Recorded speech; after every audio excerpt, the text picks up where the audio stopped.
portion 1, portion 2 jadi 1 pinggan. Ayamnya next. Rojak. Sup tengok berapa banyak dah. Boyjan 4 pinggan. Ini 1 pinggan kira 2. Boyjan makan 2 pinggan. Nanti tengok boleh habis tak habis. Ini orang panggil naga level 4. Ini berapa ni? Ni Angel. Pendekkan Ni naga bos, tu. bos. Apa ni? Ni bos. Ni bos. Ni Siapa? bos. Ini bos. Betul lah bos. Alamak. Patut lah niaga mungkin. Oh patut itu. 3, 4, 5, Hari sini. 6, 7, 8, 9, 10, 11, 12, 13, 14. Loh, 14 naga. total. Okay. 14 pinggan 14 pinggan total makan 5 orang. Macam mana ni? Hai. Yang makan kalbat. Makan kalbat. Alamak.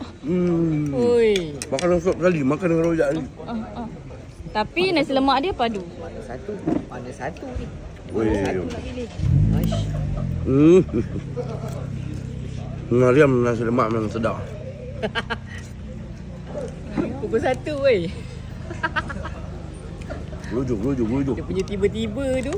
Nah Pak Karim. Oh, sup daging pula, kambing, rezeki Tuhan. Sama